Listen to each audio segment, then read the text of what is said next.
Hello, this is Virgil Labrador, Editor-in-Chief of Satellite Markets and Research, and we're here in the IBC 2019 in Amsterdam, the Netherlands, with Vagan Shakhgildian. He's the CEO of UHP Networks, and it's almost an annual thing that we do now, where we get an update on this company, which is, always in the news. So, Vagan, how are you? How's the show for you?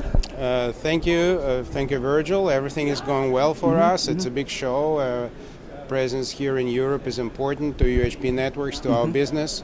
So the show has been very productive. We made a few announcements in the run-up to the show, and from the interest that we see from the customers and partners during the show, clearly that resonated with the market.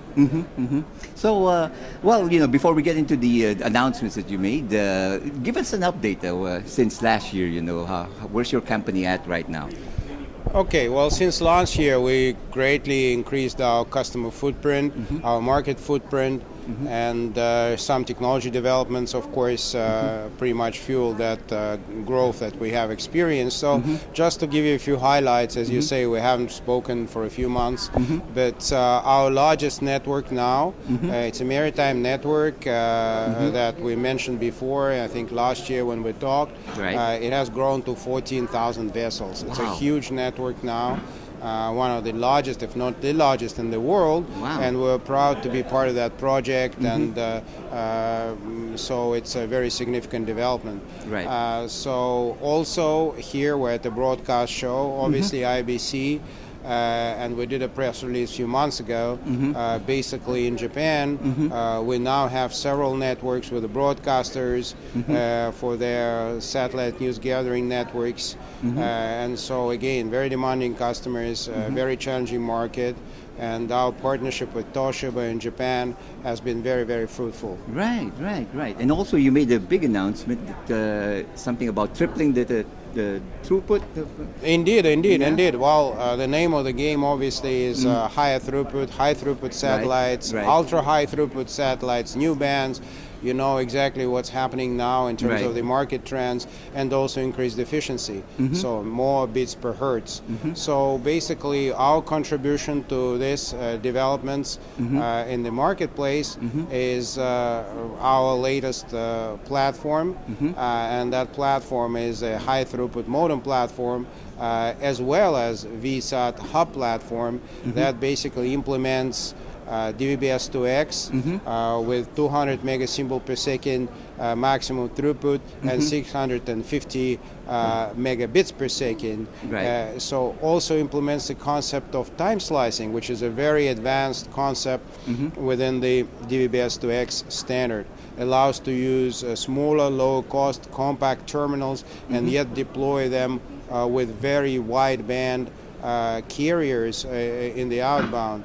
And so if you were wondering what would be the application for such networks, then obviously not just geostationary HTS and ultra HTS, but also non-geostationary LEO and MEO.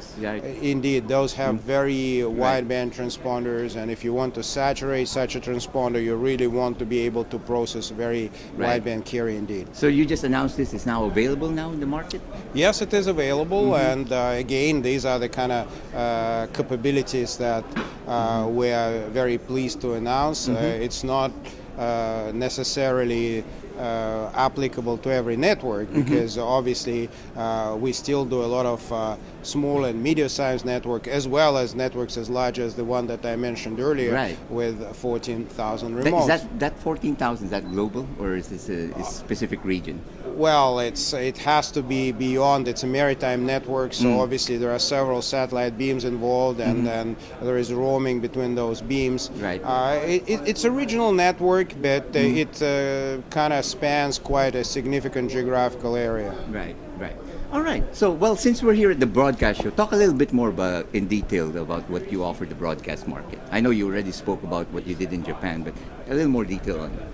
Right. So broadcasters, a lot of broadcasters have this need to both have satellite news gathering and contribution services, in which case we offer high-speed TDMA and mesh TDMA connectivity over satellite, as well as let's say, monitoring and control.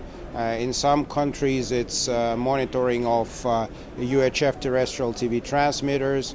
In other countries, it's monitoring FM radio stations. Like FM radio stations is something that we do in Canada, whereas UHF transmitters is something that one of our major customers, Televisa, does in Mexico. So where we come in, and typically, historically, if we take a step back, historically, those broadcasters and media organizations, they were using two distinct technologies to cater for each of those two applications. Right. So they would use traditional kind of VSAT star technology to look after the monitoring side of things, whereas the kind of mesh TDMA or SCPC would be used to deal with the satellite news gathering. Right. So when we come in, we provide a hybrid system that basically implements both requirements, and it does it with a huge amount of savings in terms of real estate, in terms of capex, and that is what we're particularly proud of. I think this illustrates